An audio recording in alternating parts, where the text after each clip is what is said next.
Hello everyone, this is Anitha Sakthi. இது பணக்கார விவசாயி எபிசோட் நம்பர் 14. 2 நாளாக வீடியோ போடாததுக்கு எல்லோரும் என்ன மன்னிச்சிடுங்க. இப்போ வாங்க எபிசோட்குள்ளே போயிடலாம். பாஸ், நீங்கள் அந்த ஷிஃபாங் பற்றி விசாரிக்க சொன்னீங்களே, நான் நல்லா விசாரிச்சுட்டேன்.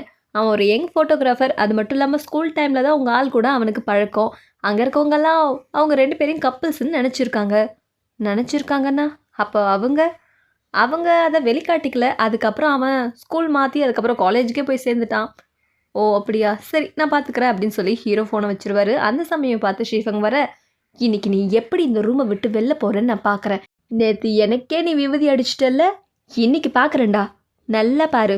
ஒன்னால தான் நான் இந்த ரூமை விட்டே போனேன். உன் கொரட்டை சத்தம் அப்படிப்பட்டதுடா அப்படின்ற மாதிரி ஹீரோ பேசிகிட்டு இருக்க. சரி, ஓவரா பேசாத. நான் கொரட்டை விட மாட்டேன், அதே சமயம் தூங்க மாட்டேன். அப்படியே மீறி தூங்கி விட்டா நீ என்னை ஒரு உதவிடு. என்ன நானே சொல்கிறேன். சொல்லிட்டல, நான் பார்த்துக்கிறேன் அப்படின்ற மாதிரி ஹீரோ உட்காந்துட்ருப்பாரு. நம்ம ஷீஃபங் தூங்காத மாதிரி தூங்கி வழிஞ்சிக்கிட்டே நம்ம ஹீரோவை பார்த்து கொஞ்ச நேரத்துலேயே தூங்க ஆரம்பித்து கொரட்டை விட ஆரம்பிச்சிருவாரு. இதை பார்த்து நம்மளோட ஹீரோ, என்னடா கொஞ்ச நேரத்துக்கு முன்னாடி சொன்ன, கொரட்டை விட்டா உதவிடும் தானே, இப்போ விடுறேன் பாரு அப்படின்னு சொல்லிட்டு நம்ம ஹீரோ எட்டி ஒன்று விட, என்னடா ஒரு பேச்சுக்கு சொன்னா அதுக்காக எப்படியா பண்ணுவேன்? நான் பெட்டில் படுத்த தானே, நான் சேர் போட்டு உன்னை பிக் பாஸ் மாதிரி வாட்ச் பண்ணிகிட்டே இருப்பேன். நீ என்ன பண்ணுற, எங்கே போகிறன்றதெல்லாம். நீ என்ன வேணா பண்ணி தொலை, எனக்கு தூக்கம் வருது அப்படின்னு சொல்லிட்டு ஹீரோ இந்த பெட் முழுக்க இப்போ எனக்கு தான் சொந்தம் அப்படின்ற மாதிரி படுத்துட்ருப்பாரு. நம்மளோட ஷீஃபங் தூங்கி வழிஞ்சு சேர்லேயே உட்காந்து தூங்கிடுவார். விடியங்காலையில் நம்ம ஷீஃபங் தூக்க கலக்கத்தில் அந்த டேபிள் மேலே இடிச்சுக்கிட்டு, ஐயோ விடிஞ்சிருச்சா அப்படின்னு சொல்லி பார்த்துட்டு இருக்கும்போது நம்மளோட ஹீரோயின் ரூமில் அது எங்கே வச்சிருக்க அப்படின்னு சொல்லி ஃபோனில் கேட்டுட்ருப்பாரு. அந்த கீழ்றால தான் இருக்கும் அப்படின்னு சொல்லிட்டு இருப்பாங்க. ஒரு பக்கம் ஷீஃபங் பார்க்கும்போது பெட்டில் ஹீரோ இருக்க மாட்டார். இன்னொரு பக்கம் நம்ம ஹீரோக்கு என்ன தேடி வந்தாரோ அது கிடச்சிரும். இங்கே தான் இருக்குது, கிடச்சிருச்சு, என்ன பண்ணட்டும், என்ன கேள்வி, எடுத்துக்கிட்ட என்கிட்ட வா அப்படின்னு ஹீரோயினி சொன்னதும் ஹீரோயினி ரூம் கதவை இவர் திறக்கவும் ஷீஃபங், ஐயோ சண்டால போயிட்டானா, எப்போ போனானே தெரியலையே அப்படின்னு சொல்லிட்டு அலறி அடிச்சு அவர் ரூம் கதவை திறந்து வரும்போது 2 பேரும் மீட் பண்ணிப்பாங்க. அப்படின்னா லாஸ்ட் நைட்டு நீயே? ஆமாம், இது 7 எடுத்தவனே தூங்காதன்னு சொன்னான், கேட்டியா? வெளியில் வந்த ஹீரோக்கு அவரோட அசிஸ்டன்ட் ஃபோன் பண்ணியிருப்பாரு. சார், நீங்கள் சொன்ன வேலையை முடிச்சிட்டேன். சரி வளவலன்னு பேசாமல் ஃபைல் எடுத்துக்கிட்டு இந்த கிராமத்துக்கு இந்த லொக்கேஷனுக்கு வந்துரு அப்படின்னு சொல்லி நம்ம ஹீரோ இன்ஸ்ட்ரக்ஷன் கொடுத்துருவாரு.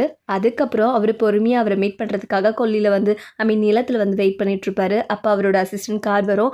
பாஸ், நீங்கள் எப்போ தான் அங்கே வருவீங்க? நீங்கள் கேட்ட ஃபைல் இந்தாங்க. நீங்கள் கொடுத்த ப்ரப்போசல் அவங்களுக்கு ரொம்ப பிடிச்சிருக்கா, இந்த ஃபார்மிங் விவசாயத்தை பற்றி நீங்கள் கொடுத்தது ரொம்ப பிடிச்சிருக்குன்னு சொல்லிட்டாங்கன்ற மாதிரி சொன்ன உடனே, சரி அடுத்த கட்ட மூவ் என்னவோ அதை செய், அது மட்டும் இல்லாமல் இதையே ஃபைனல் பண்ணிவிடு அப்படின்னு நம்ம ஹீரோ சொல்லிடுவார். அது சரி, நீங்கள் இன்னும் எவ்வளோ நாள் இங்கேயே இருப்பீங்க? நிறைய வேலை கிடக்குது, சேர்மன் பதவிக்கு போட்டி போட்டுட்ருக்காங்க பாஸ், நீங்கள் எப்போ தான் வருவீங்க அப்படின்ற மாதிரி நம்ம அசிஸ்டன்ட் கேட்டுட்ருப்பாரு. ஏன்னா இவர் அந்த பதவியில் இல்லாததுனால நிறைய ரூமர்ஸ் பரவிட்டுருக்கோம். ஒரு வகையில் தாத்தா அந்த வில்லேஜ் காமிச்சது நல்லதுதான் இவர் நினச்சிட்ருப்பாரு. இன்னொரு பக்கம் கேர்ள் ஃப்ரெண்ட் ஃபோன் பண்ணி, என்னால் தான் என் குடும்பம் உன்னை எந்த பொசிஷனில் பார்ட்னர்ஷிப்பில் உட்கார வச்சிருக்கு, நீ என்னவோ அந்த கிராமத்தில் உட்காந்து பிள்ளை பிடிங்கிட்டு இருக்க, இப்படியே நடந்துச்சுன்னு நம்ம அக்ரிமெண்ட்டை கேன்சல் பண்ணிக்கலாம் அப்படின்ற மாதிரி திமிரா பேசிகிட்டு இருக்க. சரி கேன்சல் பண்ணிக்க அப்படின்ற மாதிரி ஹீரோ சொல்வார். சின்ன இவ்வளோ ஈஸியாக சொல்லிட்டேன், ஒரு தடவைக்கு 2 தடவை யோசிச்சு சொல்லு அப்படின்ற மாதிரி அந்த பொண்ணு கேட்டுட்ருப்பா. அதையும் நம்மளோட ஹீரோ இந்த இடத்துல யோசிச்சு பார்ப்பாரு. பாஸ், கொஞ்சம் சீக்கிரம் வந்துருங்க அப்படின்னு சொல்லி அசிஸ்டன்ட் கிளம்பிடுவார். அதுக்கப்புறம் வீட்டுக்கு வந்து அவர் லவ் ப்ரப்போஸ் பண்ணுற மாதிரி ஒரு ரீல்ஸ் பார்த்துட்ருப்பாரு. சிரிச்சுட்டே இருக்கும் போது ஷீஃபங் அந்த ரூம்குள்ளே வந்துடுவான். ஷீஃபங்கை பார்த்த உடனே இவர் ஃபோனை மறைச்சிடுவார். என்ன பார்த்துட்டு இருந்த, என்னை பார்த்த உடனே என்னடா மறைக்கிற அப்படின்ற மாதிரி ஷீஃபங் கேட்க, அது எதுக்குடா நான் உன்கிட்ட சொல்லணும், இது என்னோட ரூம். ஏதோ உன்னோட ரூம், ஏதோ உங்கள் அப்பா உனக்கு பட்டா போட்டு கொடுத்தாரா, இது எக்ஸிமோன் வீடு, இது ஒன்றும் உனக்கு சொந்தம் கிடையாது, நானும் இருப்பேன் அப்படின்ற மாதிரி இவர் வம்பிழுத்துட்டு இருக்க.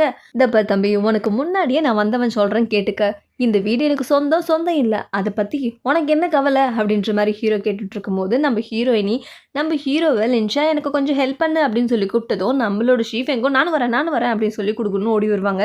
கூப்பிட்டது எதுக்குன்னா கோழி பிடிக்கிறதுக்கு தான். 2 பேரும் மாங்குன்னு 2 கோழியை பிடிச்சி நிற்க, எவன்டா உங்களை 2 கோழி பிடிக்க சொன்னது, ஒரு கோழி தான் தேவைப்படும், இந்த கோழி ஓகே அப்படின்னு சொல்லிட்டு ஹீரோ கையில் இருக்கிற கோழியை மட்டும் வாங்கிக்கிட்டு கிளம்பிடுவாங்க.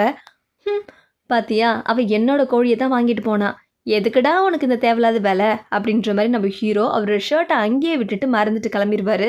நீ ஒரு கறிக்கு கூட லாக்கிப்பட்டு வரமாட்டியான், ஒன்றை போய் பிடிச்சம்பரி என் புத்தியே சோட்டாலே அடிச்சுக்கணும் சே அப்படின்ற மாதிரி அந்த கோழியை போட்டுட்டு அவரும் கிளம்பிடுவார். ஹீரோயினி பிடிச்ச கோழியை சமைச்சு இதை நீ டேபிளில் வச்சு கட் பண்ணு அப்படின்ற மாதிரி நம்ம ஹீரோக்கு சொல்லிடுவாங்க.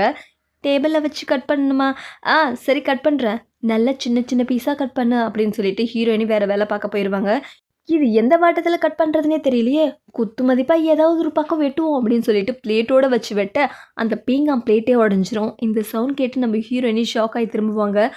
ஐயோ, ஏன்டா இப்படி பண்ண, இது எங்கள் அம்மாவோட ஃபேவரட் பிளேட் ஆச்சே. இப்போ வந்து மட்டும் பார்த்தா ஐயோ வந்துட்டாங்க. செஞ்சிட்டிங்களா? இது யார் செஞ்சது?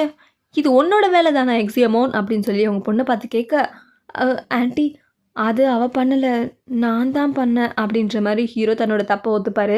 ஓஹோ நீங்களா? சரி சரி மாப்பிள்ள, ஒன்றும் பிரச்சனை கிடையாது, ஒரு பிளேட் தானே. ஏதோ ஒரு பிளேட் தானா மா? இது உங்களோட ஃபேவரட் பிளேட்டு, யாரையும் தொடக்கூட விட மாட்டீங்க, இவன் உடைச்சதுக்கு ஓகேன்றீங்க. பரவாயில்லடி, மாப்பிள்ளை தானே, போனால் போட்டும், இது மாதிரி நம்மக்கிட்ட வேற ஒன்றும் இல்லாமலாம் இருக்க போகுது. நீ லக்கியா, உனக்கு எங்கேயோ மச்சம் இருக்குது, அதான் தப்பிச்சுக்கிட்ட அப்படின்ற மாதிரி ஹீரோயின் சொல்லிட்டு இருப்பாங்க. சரி சரி பல்லளிக்காம வேறு பிளேட்டில் வச்சு கட் பண்ணு அப்படின்னு சொல்லிடுவாங்க. ஒரு பக்கம் அவங்க அம்மாவும் ஹெல்ப் பண்ணிட்டு இருப்பாங்க. இன்னொரு பக்கம் நம்ம ஜிங்வெங் காமிப்பாங்க.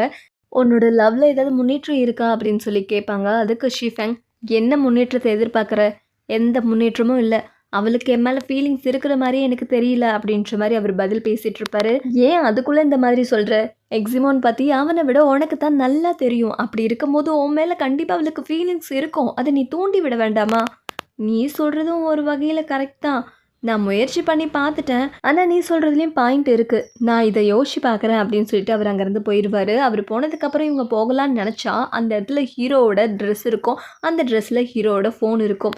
சரி யாரும் இல்லை, அதுலேருந்து ஏதாவது டீட்டெயில் கிடைக்குதான்னு சொல்லி எடுத்து பார்க்க நம்ம கேர்ள் ஃப்ரெண்டோட நம்பரை அவர் பிளாக்ல போட்டு வச்சிருப்பாரு. அதை இவங்க ஆன் பண்ணிடுவாங்க. அவங்க ஃபோன் எடுத்ததும் கண்ணா பின்னாடி என் நம்பரை நீ பிளாக்ல போட்டுட்டியா, நீ இப்போ மட்டும் மரியாதையாக வரல, நம்மளோட பார்ட்னர்ஷிப் கேன்சல் ஆகிடும் அப்படின்ற மாதிரி தாறுமாறாக பேசி விட்டுட்டு இருப்பாங்க. ஏன்னா நான் மட்டும்தான் பேசிகிட்டு இருக்கேன், பதிலே பேச மாட்டேன்ற, இதே நிலைமை தொடர்ந்துச்சுன்னா அப்புறம் அவனோட வாழ்க்கை நாசமாக போயிடும் அப்படின்ற மாதிரியெல்லாம் பேசிகிட்டு இருப்பாங்க. ஜிங்வெங்க்கு பதில் பேச முடியாமல் அந்த நம்பரை ஸ்க்ரீன்ஷாட் எடுத்துக்கிட்டு எடுத்த இடத்துலையே நம்ம ஹீரோட ஃபோனை வச்சுட்டு அங்கேருந்து எஸ்கேப் ஆயிடுவாங்க.